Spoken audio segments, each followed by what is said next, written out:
আসসালামু আলাইকুম এভরিওয়ান, সবাই কেমন আছেন? আজকে আমরা কি দেখাবো বলেন তো? আজকে দেখাবো 13,000 টাকার বাইকে আমি কি পেয়েছি।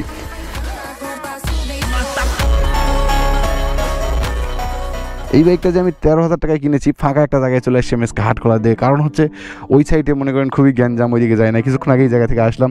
13,000 টাকার বাইকে আমি কি পেয়েছি? একটা হাইড্রোলিকওয়ালা বাইক পেয়েছি। কিছুক্ষণ আগে চাকা দেখাই দেখিয়ে দেখেছি, ভিডিও রেকর্ড হয় নাই। তো 13,000 টাকার বাইকে আমি মূলত কী পেয়েছি দেখেন। সামনের টায়ারটা বিট নাই বললেই চলে। এই যে বিট নাই, বিট খুব কম। এই মার্কেটটা এখান থেকে ভাঙা ছিল, এটা লাগাইছি পরে। এখানে এটা ছিল না, হালকা করে মানে যে প্লাস্টিকটা ছিল না, এটা লাগানো পরে। তারপরে এইটা লাগানো ছিল, এই লাগানো ছিল না, এটা গার্ড লাগাইছি পরে। আর এদিক থেকে এটা ফুললো নাকি ব্যাগটা, না ফুরে নেই। এদিক থেকে সিটের কভারটা লাগানো, জাস্ট এতটুকুই। আর বাদ বাকিটা গাড়ি যে অবস্থা সেরকম আমি পেয়েছি। আর দেখেন পিছনের টায়ারটা ফুললি নতুন, পরে লাগানো, এক্সচেঞ্জ করা। মাত্র 13,000 টাকা দামের বাইক, এটাকে বলবে। এই বাইকে আজকে আপনাদেরকে স্ট্যান্ড করে দেখাবো। 13,000 টাকার বাইকে আজকে ড্রিফটিং দেখাবো আপনাদেরকে। ড্রিফটিং কেমনে করতে হয় সেটাও বলে দেবো আপনাদের, সমস্যা নেই। তো দেখেন এই বাইকটাতে 57-58 হাজার কিলো চালানো বাইক। তারপর দেখেন ইঞ্জিনে একটা কোনো মানে কালার উঠছে, দেখতে পাচ্ছেন? কোনো কালার উঠে নেই। কোয়ালিটির দিক থেকে বাইকটা সেরা, মানে প্রিমিয়াম কোয়ালিটি। আমার মানে বিল্ড কোয়ালিটিটা খুব ভালো। তারপর দেখেন এই যে এটা কিন্তু মাইক্রোফাইবার টাইপের কি জানি একটা। তবে এই বাইকে অনেকে আমরা মনে করি কি জানেন, অনেকেই মনে করি যে এই বাইকটা সেই বাইক, সেই আরটিআর দেখতে ভালো। হ্যাঁ ঠিক আছে, বুঝলাম দেখতে ভালো, টান বেশি। কিন্তু এই বাইকটাতে যখন আপনি বসে থাকবেন, বসে থাকার সময়, আচ্ছা আমি এখানে রাখছি, হয়তো দেখতে খারাপ লাগতেছে, এটা আমার ব্যাগ, তো এখানে আমার প্যান্ট নিয়ে একটা আসলাম এই জন্য আর কি। তো আমি মূলত বলবো যে এই বাইকটাতে যখন আপনি বসবেন, বসার সময় আপনার পিঠ লেগে যাবে। আপনি যদি উঁচা ছেলে হয়ে থাকেন, পিঠ লেগে যাবে। এটা হ্যান্ডেলিং পজিশনটা খুব একটা ভালো না। যখন গাড়িটা জোরে টানবেন, টানার সময় মাথাটা মানে যখন 100-105 যখন ওঠে, সেই টাইমে আগা পাতলা হয়ে যায় বাইকটার। এই জন্য খুব ঝামেলা। চাকাটাও বেশি মোটা না, হালকা মোটা চাকা। এই যে এটাতে বেশি কর্নারিং করতে পারবেন না। তারপর এটাতে কী হবে আরও, এই পিছনের চাকাটাও খুব একটা বেশি মোটা না। আবার পিছনে এই টেলটিটা রিমুভ করা যায় না, রিমুভ করলেও দেখতে খুব একটা ভালো লাগে না। এই জন্য ছেলেপেলে এটা মডিফিকেশনের জন্য পছন্দ করে না। তবে এই বাইকটা ফুললি মডিফিকেশন যদি করতে চান স্ট্যান্ডের জন্য, সেক্ষেত্রে এই বাইকটার মডিফিকেশন আপনি করলে জোস লাগবে। ট্যাঙ্কিটা পুরাই লোয়ার, মোটসা পড়ার কোনো চান্স নেই, বুঝছেন? আর ক্লাস সব এই যে সিলের, এগুলো শক্ত যদিও বা 3 পার্ট হ্যান্ডেল, এই দেখতে পাচ্ছেন 3 পার্ট হ্যান্ডেল। তবে এই বাইকে 13,000 টাকা দামের বাইকে আজকে আপনাদেরকে আমি ড্রিফটিং করে দেখাবো। আপনারা ড্রিফটিং দেখবেন? ড্রিফটিং কীভাবে করে আগে আপনাদেরকে বলি, তাহলে আমি ড্রিফটিংটা আপনাদের দেখাবো আজকে। ড্রিফটিং করার নিয়ম হচ্ছে, বাইকে ওঠার পরে থ্রোটল বেশি থাকবে, এক গিয়ারে থাকবে, আর পাটা সিটের উপর থেকে ঠিক এইরকম করে নেমে দেওয়া পড়বে। আচ্ছা আপনাদেরকে প্র্যাকটিক্যালি না দেখলেই বুঝবেন না। আচ্ছা আমি বাইকে উঠলাম, আগে দেখাই, তারপর হেলমেটটা দূরে রেখে আপনাদের দেখাবো। এই উঠলাম, ওঠার পরে আমি যেহেতু ডান দিক দিয়ে করবো, সেক্ষেত্রে আচ্ছা কি ডান দিক দিয়ে করবো? হ্যাঁ ডান দিক দিয়ে করবো। আচ্ছা এরকম করে দেখেন আমার বডি কোজন আর কিছু দেখছেন, এক ভাতরাটা ঠিক এই জায়গায় দিছি, আর পাটা চলে যাচ্ছে কত দূরে, এইরকম মানে যত দূর যাবে পিছনের চাকাটার জন্য তত দূরে সরে যায়। এরকম করলেই ড্রিফটিং হবে। তো দেখেন যে কোনো বাইকে ড্রিফটিং করা সম্ভব, তবে কলজা লাগবে প্লাস একটু মনের সাহস, এই আর কি। তো চলেন আমরা 13,000 টাকা দামের বাইকে কী পেয়েছি আপনারা তো দেখলেন। এই অবস্থা, ইঞ্জিনের কোয়ালিটিও ভালোই আছে মোটামুটি। সাউন্ডটা শোনায় নাকি? সাউন্ডটা তো শোনায় নাই। আচ্ছা সেলফ না, কিক করতে হবে এটাকে, আবার কিক করে সাউন্ডটা শোনায় আপনাদের, তারপর দেখাই। ওইয়া নিউট্রাল, হ্যাঁ নিউট্রাল, ওই স্ট্যান্ড করি। এই যে দেখছেন,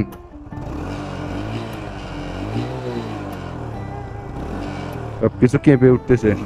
এখনও ভালো পাওয়ার বাইকের, এই কতক্ষণ চলে, এভাবে চলুক, তারপর আমরা ড্রিফটিং দেখবো। কোনো কথা ছাড়াই দেখাই নাকি দূর থেকে, ওই যে আরটিআর আজকে স্ট্যান্ড হবে। চলেন এইটা রাখি, প্লাস ক্যামেরা এখানে রাখি।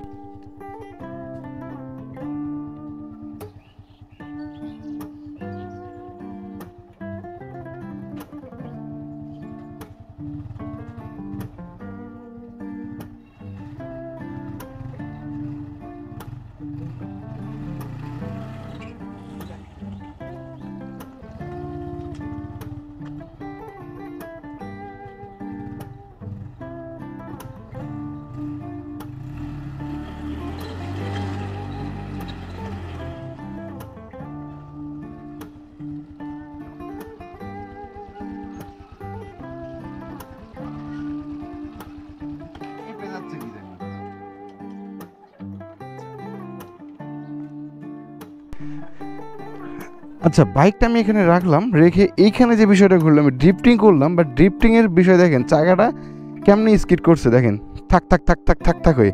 আসলে কোন জায়গা থাক থাক হয়ে স্কিড করছে? কোন জায়গাটা বলেন তো, কোন জায়গাটা? পিছনের চাকাটা এরকম থাক থাক থাক থাক করে স্কিড করছে, তাহলে ধাঁধা ধাঁধা ধাঁধা করে উঠলো না, ঠিক এই কারণে। আই হোপ এই কারণেই। তাহলে এইভাবে লাভ দেওয়ার কারণ কি? এটা হচ্ছে চেনের প্রবলেম, চেনটা ঢিল আছে, এই জন্য এই বাইকে আমি স্ট্যান্ড করতে পারবো না। আর আমি এখানে অলরেডি ছ্যাঁকা খেয়েছি সাইলেন্সারের, মানে কিছুক্ষণ আগে আর কি। তো চলেন 13,000 টাকার বাইক নিয়ে একটু রাইড করি। স্ট্যান্ড তো দেখলেনি, হবে স্ট্যান্ড করা সম্ভব, বাট করতেছে, এইটার জন্য একটু প্যারা লাগতেছে, মানে মজা পাবেন না। যাই হোক, মনোটন হলে আরও ভালো দিতাম, বাট আমি খোয়াতে চাই না মনোটনের চাকা। চলেন এটা নিয়ে বাজার থেকে উপরে যাই, তাহলে আরও ভালো লাগবে।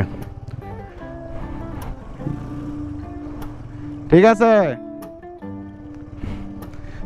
আচ্ছা এখন আমরা 13,000 টাকা দামের বাইক চালাচ্ছি। 13,000 টাকা দামের বাইকের টপ স্পিড যদি মেন রোডে না যেতে দেখাইতে পারবো না, তো বুঝেন নাই? আচ্ছা, অনেকেই দাম জানতে চাইছিলেন বাইকটার, আমি বলি নাই কখনো, বললে জনগণ খেপে যাবে। এখন ভাববেন যে ভাই এই দামে আপনি বাইক কেমনে পাইলেন।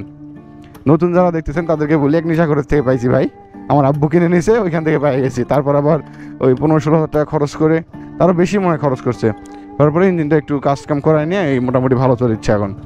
তবে সিটিং পজিশন খুব একটা মজাদার না, বুঝছেন? টান আছে বাট সিটিং পজিশন ভালো না। আচ্ছা চলেন আমরা সামনের দিকে যাই। বাইকের চেন ঢিল হয়ে আছে, বুঝছেন, এই জন্য টান উঠতেছে না, বুঝতেই পারছি। সাউন্ডটা জোস বাইকের,